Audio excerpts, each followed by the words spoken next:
Oh my God, we're back. How are you feeling today? I hope you're amazing. We are back with more practical advice for figuring out life after high school. It is me, Miss Keira, your career coach and trusted mentor. And let's do a recap. So last episode, I was talking to those of you who have done everything you were told to do, right? And even though you did all of that, you checked all the boxes, you followed the plan that was laid out for you, you find yourself that you are now standing here, sitting there, thinking, okay, now what? Right? Because that's the name of our podcast. Now what?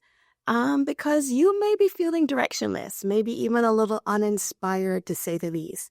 Not because you don't care, but because you care a lot and you don't want to make the wrong decision about what comes next. So if that's you, we got you.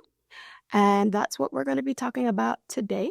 So I was sitting there, I was kind of thinking about where I wanted to go with this episode, and I landed on this idea that there are about 8 billion people on this planet. But when you hit this phase of life, of transition, right, in terms of what's next, it can feel incredibly lonely. So I wanted to talk about that. For those of you who are in this position, decisions may feel like they're all on you. And there's no rubric, there's no entry key, there's no clear signal that says, yes, this is the correct choice for this next phase in your life. There's no syllabus for this part. And I wish I could tell you that one day you'll just wake up and magically know what to do, but that's not real. And I don't want to lie to you. It wouldn't be true. But what I can tell you is this. The discomfort you're feeling is not a personal failure. It's actually confirmation that you're taking your future seriously. Yeah, it's confirmation. If you didn't care, this uncertainty wouldn't bother you, and you would not be watching this episode right now. Quite frankly, most teens and young adults experience this shift in one way or the other, especially the ones who want to do well and make thoughtful choices about their future. So in the last episode, we talked about 2 important reframes that I think can help you. Those were about doing, kind of reinforcing that doing everything right does not guarantee clarity about your purpose, about your path, about your passions or possibilities for the future. It just doesn't. Instead, though, of deciding what you want to do for the rest of your life, it can be more useful to focus on who you are becoming and what you want to learn next. So we talked about that in our last episode. So if you didn't get a chance to watch it, you missed it, please go back to that episode and check that out. But just like those infomercials that you see on the TV, there's more. But wait, there's more. Because becoming more independent does not mean doing everything alone. So we're going to address loneliness in this episode and how feeling uncertain about your future and making the right choices can make you feel like that. So here's practical tip number 3, following up from those last 2. And that is to tap into the brain trust. So hear me out. Remember how I just said a little bit ago that there are 8 billion people on this planet? Well, I'm willing to bet that you personally know at least 15 to 20 of them, right? At least 15 or 20 of them who have already been through life after high school. So think teachers, family members, family friends, coaches, supervisors, older siblings or cousins, those people. Right? You probably know more than that, but I'm being safe, 15 to 20. Those people and the people that they know are your brain trust. They have lived experience. They have made decisions. They have changed their minds and likely have navigated figuring out things such as life after high school in a very messy way. And each of them is one hello and one question away from the insight that you don't have yet. Now, this doesn't mean you ask them to plan your life for you, because it is your life and not theirs.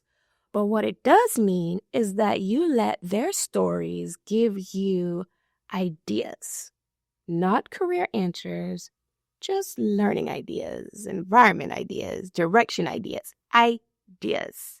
You catching what I'm putting down? So maybe you hear about a job that helped them grow in confidence, right? That's a story that you could search for. Another one could be a path that they might never have planned but ended up in and loving it anyway. That's a cool story. Like, I'd read that movie script. So maybe they give you that.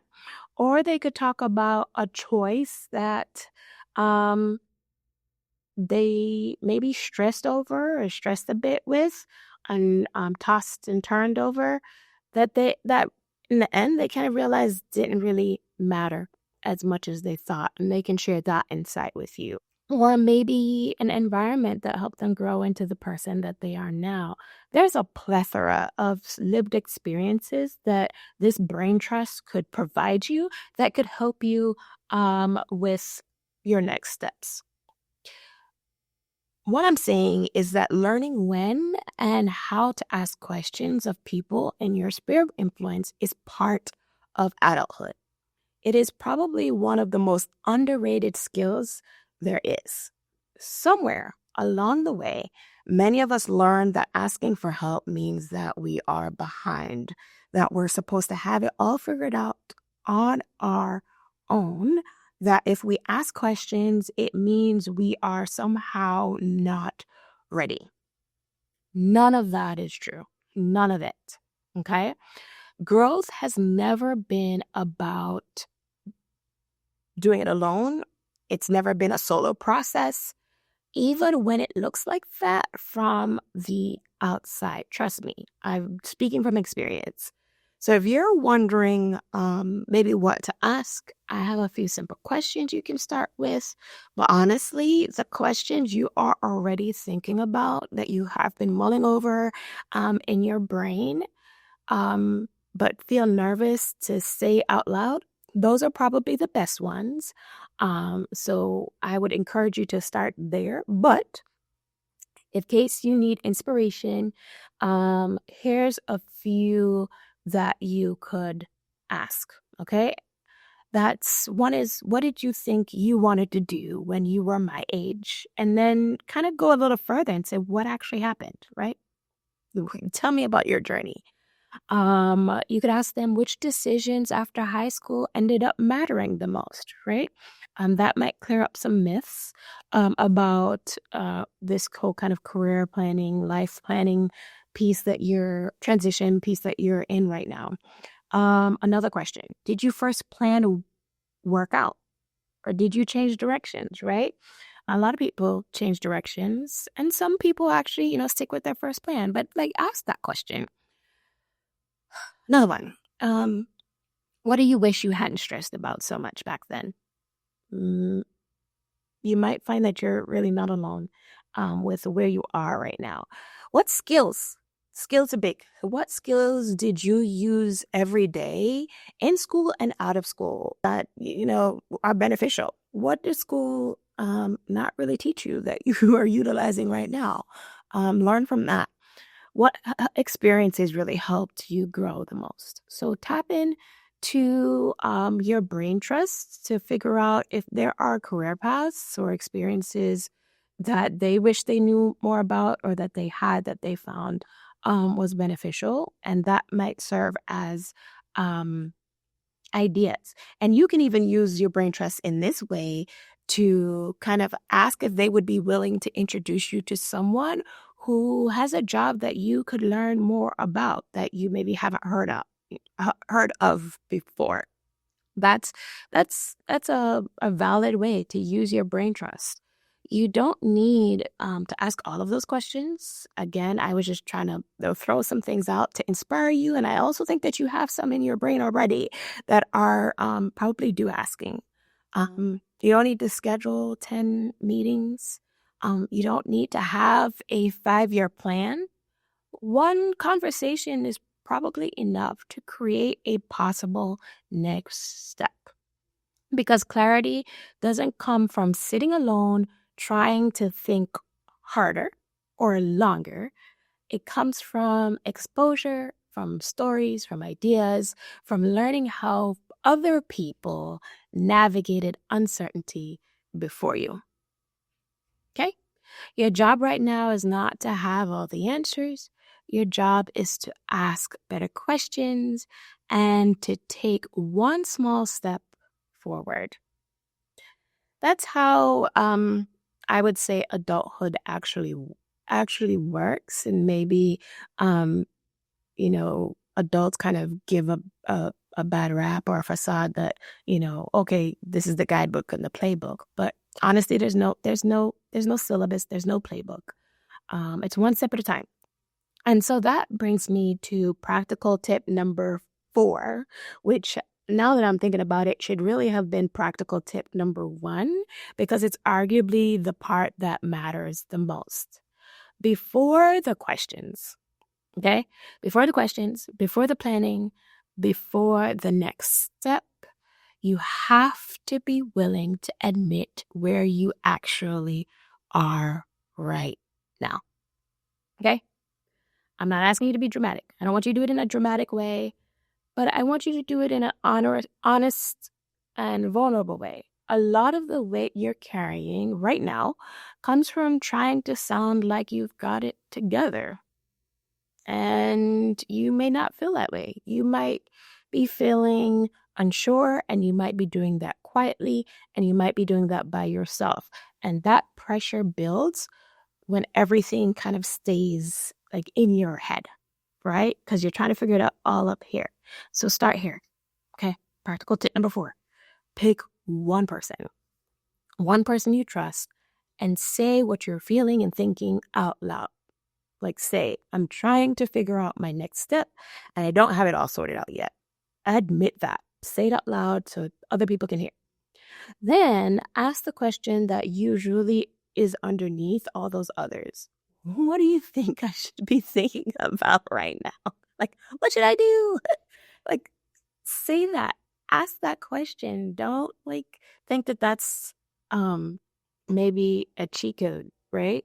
You're not asking them to decide for you. You're not asking them to write the plan, but you're inviting someone else into that process with you.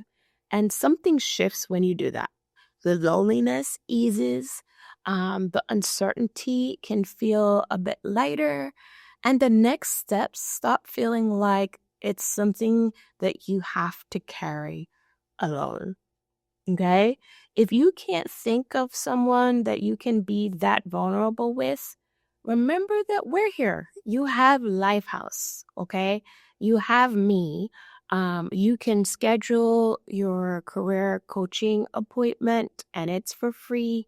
All you have to do is just go onto our website at lifehouse.com and schedule your appointment, which is free for Alachua County teens, okay? Adulthood really doesn't mean doing everything by yourself, okay? Hear me if you don't hear anything else. You don't have to do it by yourself. It means knowing when to think independently and when to think out loud with someone who can walk alongside you and help you see more about your options more clearly. Okay. And that's often where real momentum begins when it comes to career planning. So I am done with the tips for today. I gave you two more, I should say, because we got 2 in our last episode. But I still got one more for you if you want to stick with me in our next episode. So will you join me? I hope so. If the answer is yes, please make sure to subscribe so that you can be one of the first to know when our next episode is released. and share it with somebody else. Sometimes we go through these things in isolation, and so share it with somebody you think maybe going through the same experience as you. And hopefully I can help you find your purpose and path and possibility in this episode or the next, and give you an answer to the question of now what. So until next time, this is Miss Keira signing off. Peace out.